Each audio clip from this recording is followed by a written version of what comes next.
Değerli dostlar, sevgili Galatasaraylar, bir yayınıma daha hoş geldiniz. Dedemden hatıra kalan formayı giyiyorum. Evet, 4 yıldızlı ama çok önemli değil. Dedemin de zamanında terlettiği bir ne diyelim formaydı.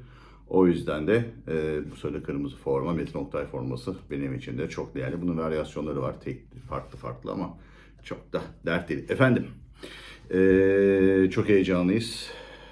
Yarın pazartesi Okan Hoca'nın açıklamaları, salı günü de Liverpool maçı kendi evimizde. Bakalım neler olacak. Ama ondan önce biz bu hafta sonu bir Alanyaspor maçı oynadık ki dinlere destan. Evet, 1-0 yendik. Icardi muhteşem bir gol attı.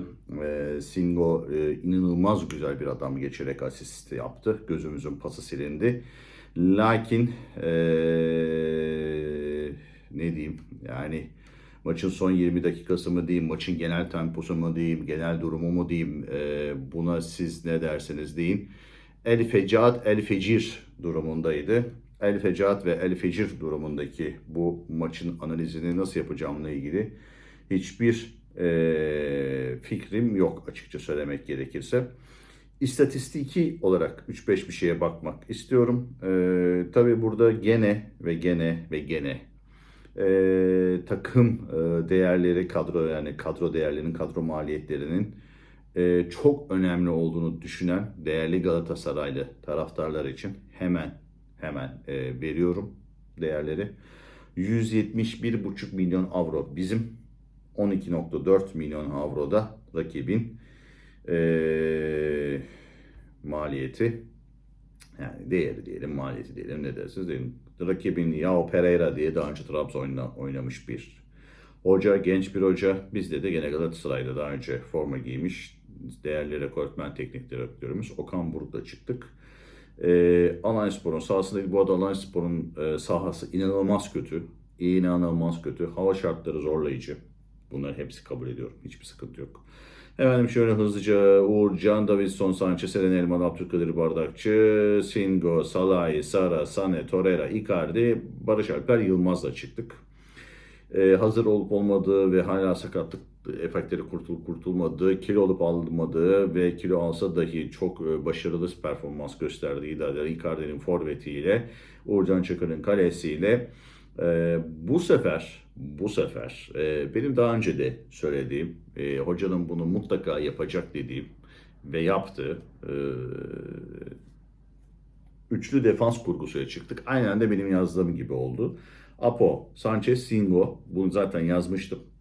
Birebir aynen bu şekilde çıktık. Eren'in ve Salah'ı da dönem dönem kullanacağını, yani defanslı bek olarak kullanacağını düşündüğünden dolayı onları da oyun içerisinde açık kanat gibi kullandı. Eren, Sara, Torreira, Salah'ı, Barış, Sane ve Icardi şeklinde çıktık. Icardi'nin çok pres gücü olmayacağını hesaba katarsak aslında 10 kişilik bir kadroyla çıktık. İleride Icardi'nin ile bulacağımız pozisyonlarla gol atacağımızı düşündük. Yine tekim bunlardan bir tanesinde de golü bulduk. Bunun dışında Barış, Sane, kanatlar, orta sahada Sara, Torreira ama Salahi ve Eren'in de desteğiyle oldu bu iş. Dönem dönem Eren, Apokerim, Sanchez yapıp Singo'yu ileri attık. Yani Salah'ı, Singo kanadı çalıştı. Sonra Singo'yu kenara alıp bu sefer Eren Barış tarafını bir tık daha kullanmaya çalıştık ama sağ tarafı daha etkili kullandığımızı söyleyebilirim. Eren dönemde ceza sahası içinde sürpriz golcü olarak, sürpriz orta saha olarak da bulundu. Bunlar da bizim için önemliydi. Peki ne oldu da biz bu maçı çok iyi oynayamadık ve şöyle acayip bir istatistik yaptık. Mesela 54'e 46 top oynama üstünlüğü bizde. İkili hücum kazanma, kafa kafaya %50, hava topu mücadelesini biz kazanmışız. 58'e 42. İsabetli pas oranında 87'ye 81 ve rakip yarı sahada pas isabetinde de 71 ile oynamışız. İşin enteresan tarafı, müthiş bir istatistik var. Alanyaspor 6 tane korner kullanmışken çok özür dilerim. Temizlik yaptım da oturmadan önce tabii masaya. Alerjik bir hapşırık oldu. Çok kusuruma bakmayın. 6-0 olmuş. Yani 6 korner onlar, 0 korner biz kullanmışız.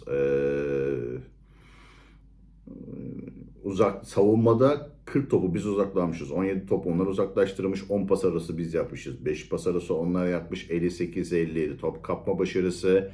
Hücuma geçiyorum hızlıca. 22 şut alan yapmış. 7 şut biz atmışız. Ceza sahası dışından şut 4. Onların 5. İsabetli şut 2. Bir tanesi gol oldu. Onların 8. Orta 24 bizim 5. Orta isabeti onların %20, tabii çok fazla orta kestikleri için. Bizim %40. 4 offside'ımız var. 0 offside'ları var.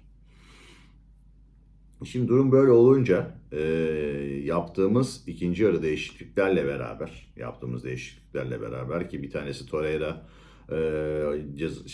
devrede bayıldı, hava şartlarından dolayı ya da ikili mücadeleden dolayı söylendi. Okan Buruk tarafından çok üzüldüm. Umarım Liverpool maçına yetişir. Çok önemli bir as açacağımız. Çünkü Torreira çıkınca ikinci yarı oyunumuz yerle eksan oldu. Onun yerine Lemina girdi.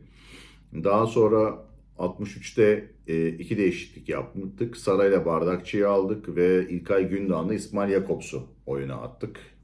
Değişiklikti, yani değişiklik oldu orada. Ondan sonra Civa ne yaptık? Bir de 77'de Leroy Sané'yi aldık. E, Yerine Sayın Metehan Baltacı'yı attık. Defansı kuvvetlendirdik. Beşledik. Duvara örmeye gittik. 85'te de Victor Osimhen aldık oyuna. Barış Alper Yılmaz'ı çıkarttık. Icardi oyundayken yapıyoruz bunları. Yani 10 kişilik Galatasaray oynarken oluyor bunların hepsi. Yani hiç oyun içerisinde bayı forvete atalım. 4-6-0'a gidelim. İşte oyunu tutalım. Lucescu'yu bir arka alanı kalabalıklaştıralım. Orta sahayı kalabalıklaştırıp elimizden geldiğince işte Kaan Ayhan'ı oyuna atalım. Ne bileyim Yunus'u oyuna atalım falan. Ahmet Kutucu'yu oyuna atalım düşünmedik. Onları Liverpool maçına sakladık kuvvetle muhtemel. Ve hakikaten çok acayip bir söyle adını maç yaşadık. Yani komple bir maç yaşadık. Yani çok acayip bir maç yaşadık. Bu maç doğrultusunda da herkes demeye başladı ki ya hoca bu nasıl bir futbol? Kimisi Okan Hoca'yı korumak için diyor ki işte Galatasaray, Okan Hoca'nın takımları böyle Aralık gibi, yani Ekim, Kasım aralığa doğru tempo arttırır. Hadi Kasım'da tam bir randıman tutar. O yüzden daha acele etmeyelim. Osimhen sakattı. İşte Icardi sakat oyuna ilk başladı. Orta sahamız yeteri kadar o değildi, bu değildi falan. Yani Okan Hoca'yı korumak için türlü türlü bahaneler, işte hava şartları, zemin şartları, yok hakem şartları, o şartı, bu şartı falan filan derken neredeyse yani mağlup gelsek de çok önemli değildi denecek noktaya geldi iş. Tabii burada benim için her zaman önemli olan arma ve renkler olduğundan dolayı kişiler gelir geçer. Asıl olan Galatasaray'dır mantığından yola çıkarak deriz ki Galatasaray'ın başarısı, Galatasaray'ın kadrosu, Galatasaray'ın yönetimi hep daha iyisine layık. Hep daha iyisini ister. Taraftar da hep ileri gitmek ister. Hep ama. Hiç bundan kimsenin şeyi olmasın yani. Hiç ben bugüne kadar Galatasaray'ın küçük bir şeyle yetindiğini görmedim. E, Şimdi buradaki durum şu. E, Okan Buruk maalesef Avrupa'yı şu anda ikinci planda tutuyor. Evet, sezon başında Galatasaray'ın Avrupa planı olduğunu taraftarlarla empoze edilse de işte yapılan transferlerle biz asıl Avrupa'yı hedefledik dense de işin şekli bu değil. İşin şekli hedef 26. Çok net. Hedef 26. Okan Buruk kafasında Fatih Terim'i geçmek var. Fatih Terim'i geçecek. Galatasaray'ın efsane hocası olarak oraya adını yazdırmak istiyor. Yani 5 şampiyonluk üst üste almak istiyor. 4 de değil bak. 5. 4'ü egal edecek bu sene. 1, 2, 3, 4 oluyor. 4. şampiyonluk olacak. Egal etmiş olacak. Ondan sonraki senede gene 5. şampiyonluk için yola çıkacak. 4. senenin sonunda Fatih Hoca'nın bir farkı UEFA Kupası'nı getirmişti namağlup. Şimdi bu senenin sonunda da Okan Buruk'un Avrupa'dan kupa getirmesi gerekiyor. Yani 4. şampiyonluğu alacak, egal edecek, Avrupa'dan kupa getirecek. Orada Fatih Hoca'nın gerisinde kalıyor. Onu çözemedi. Keşke diyor UEFA'ya, federasyon, yani kupa alabileceğim bir Avrupa Ligi'nde olsam şu anda diye dua ediyor ama maalesef Şampiyonlar Ligi. O yüzden de buradaki hedef işte 2024'e kalalım, yok son 16'ya kalalım, 8'e kalalım, 10'a kalalım, buna kalalım gibi böyle işte günü geçirici bir takım bahanelerle efendime söyleyeyim taraftar bir nevi oyalanıyor. Ha şimdi ikinci bir uyanış başladı taraftarda.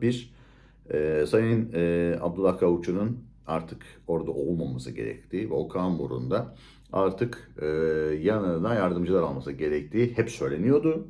Artık Bolonyaspor maçından sonra iyice bir dillendirmeye başlandı. Şimdi Okan Buruk maçtan sonra diyor ki rekor kırdık. 7'de 7 ile sezonu açtık. Ama biz soyunma odasına üzgün gittik. Niye üzgün gittin hocam? So what? Ne oldu? Ne bitti? Diyor ki işte yani son 20 dakika aldığı pozisyonlarımızla maçı verecek duruma geldik. Böyle olmasını istemezdik. Daha iyi oynamak zorundaydık. Topu tutamadık. Rakip bizi iyi analiz etmiş. Hava sıcaktı. Zemin ıslaktı. Çok özür diliyorum. Pardon. Babacığım. İşte aklımız Liverpool maçındaydı. Bakalım üçlü mü oynayacağız, beşli mi oynayacağız? Bu maça üçlü oynamakla çıktık. Şu oldu, bu oldu. Yani hep bir mazeret var, hep bir şeyimiz var. Torreira işte sakatlandı. Bu da çok tabii ki de önemli. Yani Torreira gibi işte ama sıkıntı şuradan başlıyor. Osimhen'in yok, hücum yapamıyorsun. Torreira'nın yok, orta sahayı savunamıyorsun. O yok, defansın patlıyor. Bu yok, bekin çatlıyor. Bay'a satsan kanattan atak yapamıyorsun. Yunus'u çıkarsan dinamizm düşüyor. Lemine'yi çıkartınca orta alandaki sertlik düşüyor ama adam 60. dakikadan sonra oyundan düşüyor. Sara çok teknik ama nerede aldığımız yerdeki Sara, nerede buradaki Sara? Adam 26 gole direkt katkıyla gelmiş. Uçan kaçan bir çocuktu. Buraya geldiğinden beri hele bu 2 sezondur ortalamanın altında gidiyor garibim. Şimdi bunun hepsi diyorum ki ben sistemsizlik, oyunsuzluk, idmansızlık. Daha nasıl anlatayım yani? Diyorlar ki herkes ne alakası var? İşte diyorum ki ben de doğru çalışan takımlarda Berkan'a da koysan bir verim alırsın. Berkan'ı da Ahmet Kutucu'yu da koysan bir verim alırsın. Eyüp Aydın'ı da koysan bir verim alırsın. Yunus Akgün'ü de koysan bir verim alırsın. Tamam mı? Ki Eyüp Aydın da Bayern Münih altyapısından gelme. Sol ayağı çok iyi. Daha önceki Türkiye Kupası, geçen sene Türkiye Kupası başlarında Yusuf'la beraber bence çok iyi işler çıkarttılar. Dönem dönem kullanılması gereken bir adam. Torreira'nın yenileştirilmesi gereken bir adam ama vermiş olduğu işte biz Almanya'da 3 tane idman yapıyorduk. 2 idman yapıyorduktan sonra sittin sene kadroyu göremeyecek. Okan Hoca onun da üstünü çizmiştir. Ego kibir maalesef Galatasaray'ın birçok alanda gelişmesini engelliyor. Bu da bizi çok üzüyor. Ne diyelim? Durum bundan ibaret efendime söyleyeyim. Kadro değerimiz şu an itibariyle 310 milyon avroymuş. Şöyle hızlıca bakıyordum. Yani Allah ne diyeceğim ben de bilmiyorum.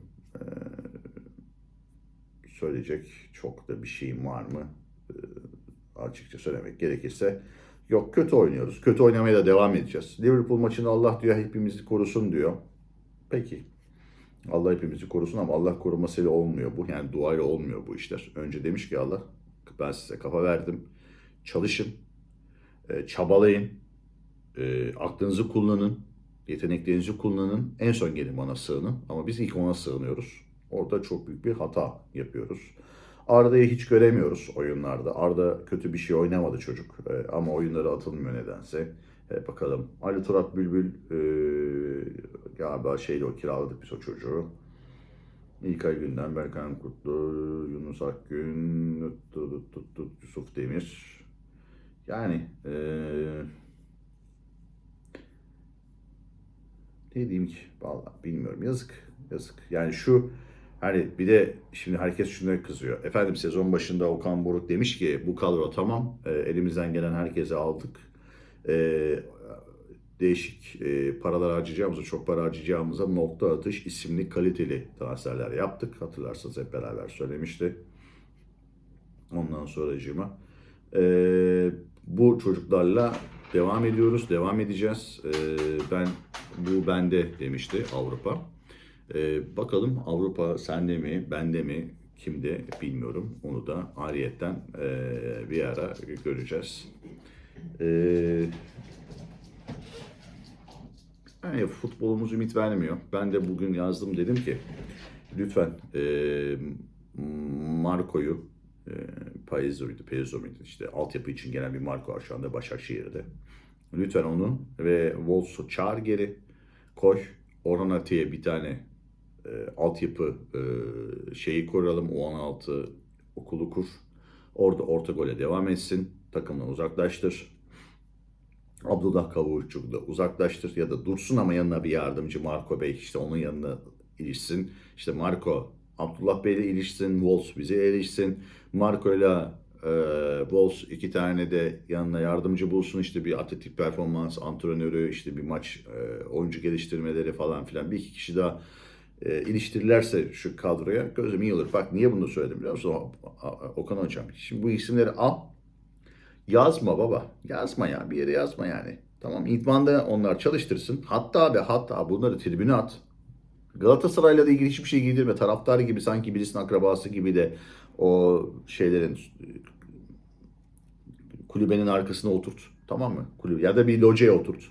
Önemli değil. Oradan adamlar telefon trafiği falan idare ederler. Gözükmesinler. Tamam mı? Sen gururunu yedirme. Aman senin egon ezilmesin, çiğnenmesin. Galatasaray önemli değil. Galatasaray ne olacak abi, işte sen kazanıyorsun, 26'ya gidiyorsun zaten. Yani son dönemde belki en kötü futbolunu oynadın. Alanya gelip seni yenemedi. Değerlendiremedi fırsatları. Ondan sonra iyi ki de tabii böyle oldu. Rekor kırdık. Puan farkı 6. İnşallah şampiyonluğa doğru da hızlı adımlarla gidiyoruz. Şampiyonluk önemli. Ama gel gör ki oynadığın futbol yaptığın ya bir maç sonu bir açıklaman var. Akıl tutulması yani. Ne diyorsun ki? Bayı çıkarttım, Osimhen'i aldım. Baba Icardi'yi niye almıyorsun? Icardi 60'tan itibaren yoktu sahada. O yürüyordu o çocuk ya. Ya o bir daha sakatlansa ne yapacaksın? Ya ne yapacaksın yani? Nasıl bir hazırlığın var ya da nasıl bir bahane, esküzün olacak? Çok merak ediyorum. Vallahi bak çok merak ediyorum. Yani Icardi iyileştiği an itibariyle herkesin üstünde. Herkesin üstünde. Yani kimse bunu tutamıyor. Okan Buruk Nazgit diyor ki o oynamak istiyor, oynuyor.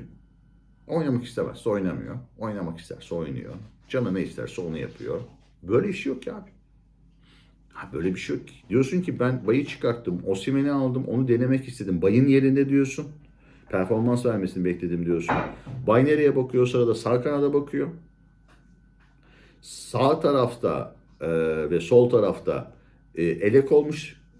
Sağ taraf bir tek Metehan'a kalmış. Çocuğun üzerine 3 kişi oluk oluk geliyor. Rakip teknik direktör bu durumu görmüş. Seni en zayıf noktandan yüklendikçe yükleniyor. Sen böyle çaresizce izliyorsun. Zaten takım 60'tan sonra hadi hava sıcaktı, saha kötüydü, oydu buydu, şuydu falan filan söyle adını. Geldi kötü bir düştü. Ama abicim böyle olmaz ki ya. Yani böyle olmaz ki.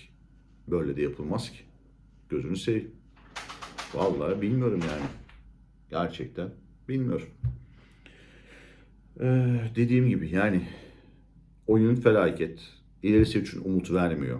Evet takımda sakatlıklar var, o var, bu var ama yedek kadronun en az 7'lik olması gerektiği konusunda herkes sezon başından beri yazdı, çizdi, hopladı, zıpladı, ındıdı, bındı. Gene yedeklerimiz tralaylay. Al abi şimdi bu şeyden de Galatasaray ortadan da açalım şu şeyimizi, Galatasaray'ımızı. Yani nasıl bir durumu var oradan göreceğiz inşallah Galatasaray'ın kadrosunu.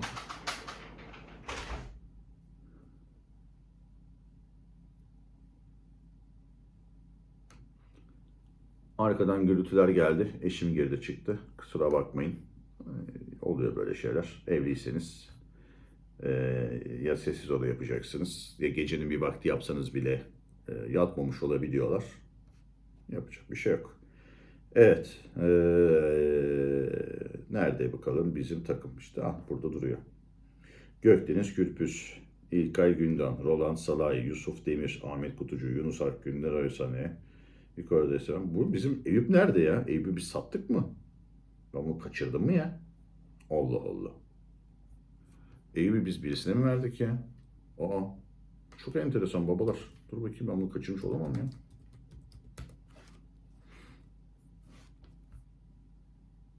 Aa, biz bu çocuğu Samsunspor'a vermişiz. Ben bunu niye görmedim? Bir ara verdik lan biz bunu Samsunspor'a.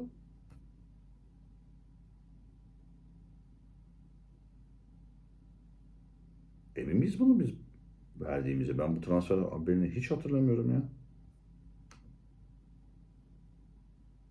Allah Allah. Allah Allah. Vallahi çocuk Samsunspor'daymış ha, iyi mi? E, geçen gün bu korsan çekimde vardı bu adam. Ben de korsan çekimde görünce dedim bu herifi vermedik herhalde biz. Çünkü verecektik. Veriyoruz. Kiralıktı, şuydu, buydu falan da filan derken vermişiz valla. Samsun'a kiralamışız. 12 Eylül'de kiralamışız. Ay baba ben bunu kaçırmışım ya. Pardon. Ben de bu Eyüp'cüm nerede diyorum. Çocuğu almıyorlar kadroya diyorum ya. Tamam, Gökdeniz Kulüpüs falan filan. Bu Eyüp Aydın mesela kadroda kalsaydı birçok kişiden daha çok performans verirdi. Yazık, onunla kiralamışız. Yusuf'u da zaten oynatmıyoruz. Okan Hoca nedense ona bir takık. Efendime söyleyeyim, şimdi gelelim Liverpool maçına bakalım. Liverpool'da üçlü mü, beşli mi, dörtlü mü, sekizli mi, 14'lü mü çıkacağız? Çok merak ediyorum. Altı patlarla çıkarsak daha iyi olabilir. Onlar da bu hafta sonu Crystal Palace'a karşı deplasmanda kaybettiler. Makul olabilir. Orası Crystal Palace, İngiltere Ligi. Zor deplasman. Onların da kafası Galatasaray maçındaydı. Salah da sağ olsun maç sonunda demiş ki burada mağlup olduk ama Galatasaray'ı fark dinleyerek taraftarımızla barışacağız. Futbolumuza geri döneceğiz. Baba az yavaş. Çüş de, hop de, yavaş de. Ne, kimi yeniyorsun yani sen? Hayırdır inşallah, öyle farklı marklı falan filan. Öyle çok yüksek konuşanların biz burada gazını aldık. Baba kucağımıza yatırıp böyle pıt pıt pıt pıt pıt sırtına vurduk. Gazını aldık yani. Sıkıntı yapma. Salayısın malaysın, iyi hoş çocuksun ama baba çizeriz yani üstünü.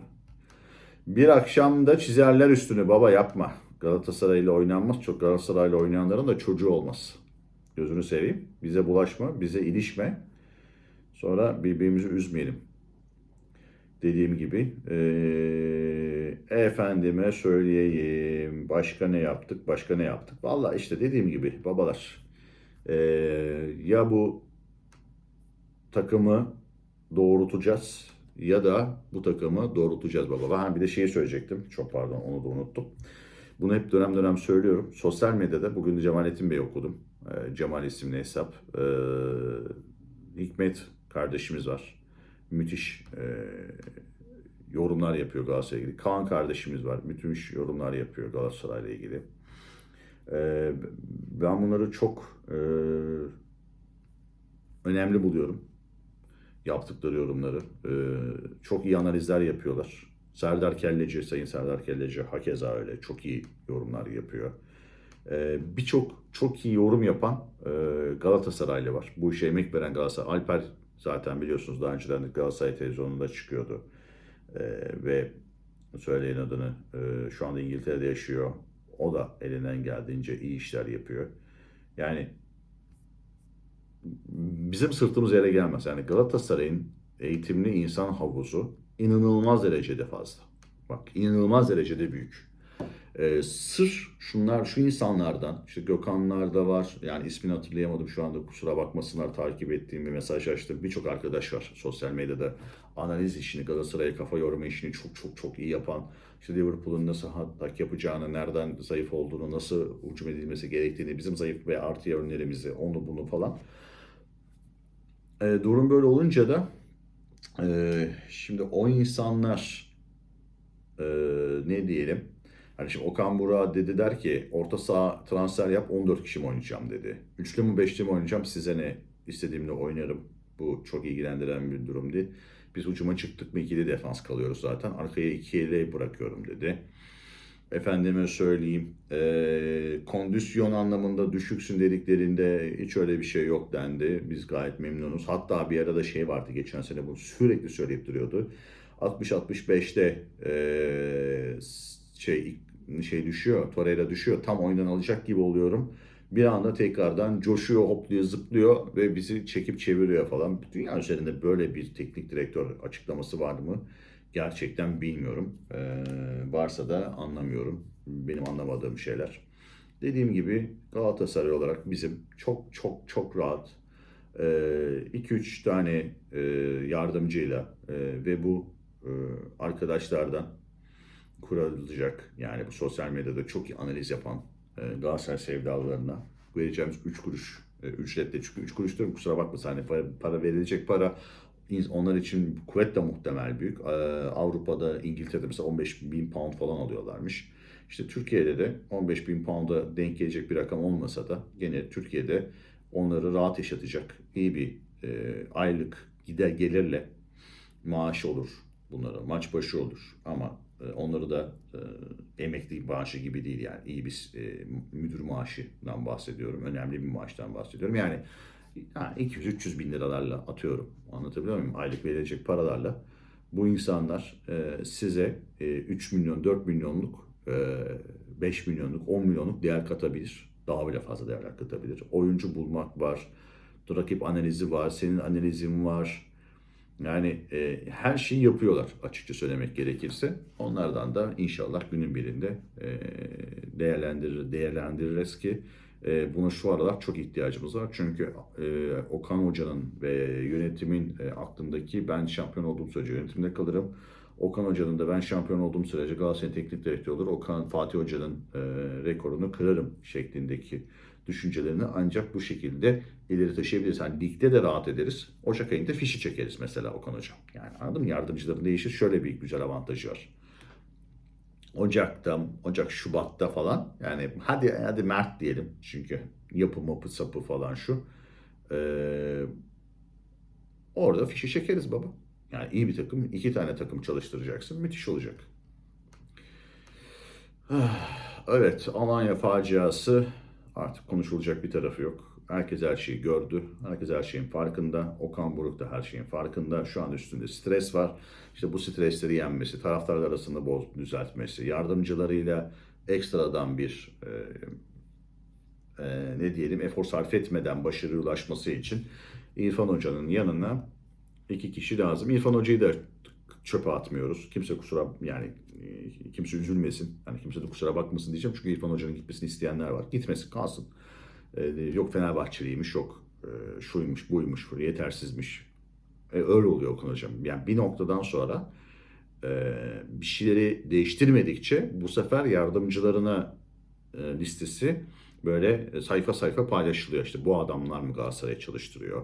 İşte bu adam Fenerbahçeliydi. Yok işte sen bilmem nereliydin. Bu böyleydi, şu şöyleydi falan, anladın mı? Milletin CV'si kurcalanmaya, özel hayatına girilmeye başlanıyor. Sen ön almadıkça.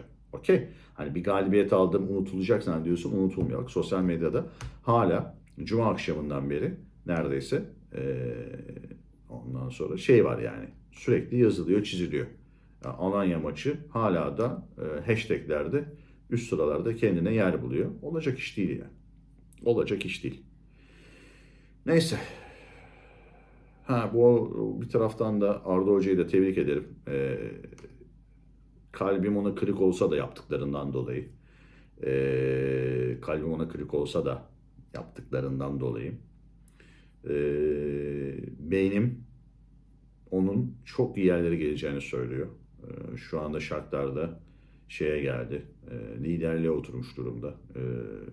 İspanyolca, İngilizce, çat pat da olsa, pıt pıt da olsa, şöyle böyle de olsa konuşuyor. Hiç önemli değil. İletişim kuruyor. Takımını çok iyi çalıştırıyor. Bak, sabah 7'lerde kaldırdım sizi, çalıştırdım. Niye çalıştırdım biliyor musunuz diyebilecek kadar konuya hakim. Çok iyi bir tedrisattan geçmiş. Yani Fatih Hoca ile başlayan, daha sonra akabinde işte Atletico Madrid'de Antoine, oradan sonra Luis Enrique diyor ki, yani hepsi şeyini seyrettim de, belgeselini bir kez daha. Yani hataları da var, o su da var, bu su da var. Ee, Yani çok iyi bir tedrisattan geçmiş bir hoca. Herkesten de çok iyi şeyler öğrenmiş. Ekibi de güzel. Elinden geldiğince iyi işler yapıyor ama e, mesele sahada aldığım performans. Bakalım. Hayırlısı Allah'tan. Onun da bence ilerleyen bir dönemde işte yani kalbim beynim Galatasaray'da yolu kesişecek gibi duruyor. Adamın en büyük ideali Atletico Madrid'i veya Barcelona'ya çalıştırmak. Bu da hakikaten kimsenin kolay kolay hedefleyemeyeceği bir şey olsa gerek diyorum ben. Daha fazla uzatmaya gerek yok. Temcit bile gibi söylemeye gerek yok. Salı günü Liverpool maçını bekleyeceğiz hep beraber. Ümit ederim ki Salı günü oynayacağımız Liverpool maçıyla birlikte orada göstereceğimiz 40-50 dakikalık üstün performans ilerisi için bize bir ne olur diyelim, yol olur. Çünkü geçen sene de 2 sene önce de Bayern Münih tarafındaydık. Bu Bayern Münih'e oynadığımız işte o 60 dakikalık futbol sonra Frankfurt'taki 30 dakikalık futbola evrildi. Bu bir düşüştür. Kimse kusura bakmasın. İşte buralardayız ama kimse RFS'deki, kimse AZ Alkmaar'daki, kimse Spartak Moskova'daki, işte bilmem neredeki, oradaki, buradaki performansımızı hiç unutuyoruz. Oralar yok yani. Onlar, o maçlar Ajax'taki performansımız hiç yok. Onlar yok yani. Bir bugüne kadar Bayern Münih performansı, bir Tottenham performansı, bir de geldik Frankfurt performansı. O aradaki şeyler yok. Yok efendim gene orada 50 milyon tane söyle adını şey varmış, eksik varmış, o varmış, bu varmış, şu varmış. Hayırlara vesile olsun diyoruz. Efendim yayının sonuna geldik. Yarınki Okan Hoca'nın basın toplantısını dört gözle bekliyor olacağım. Arkasından da bakalım Okan Hoca bize neler anlatacak. Kuvvetle muhtemel üçlü beşli su defans işte kadro yapacaklar, edecekler, şunlar bunlar falan filan onları konuşacak. Sonrasında da salı akşamı maçın başına oturacağız heyecanla bir abaza bağıra çağıra. Bütün apartmanca, orada bütün apartman bizim Galatasaraylı sağ olsunlar. 3 katız burada ama üçümüz de Galatasaray'ız ve bayağı heyecanlı oluyor. Buradan bağırıyorum falan. Ben bir tık da erken seyrediyorum onlardan. Ve güzel maçlar, güzel ambiyanslar yaratıyoruz. Bayrağımızı da asıyoruz. Evet. Salı günkü maçtan sonra çarşamba akşamı ya da perşembe günü görüşmek ümidiyle şen ve esen kalın. Galatasaray'da kalın efendim. Görüşmek üzere.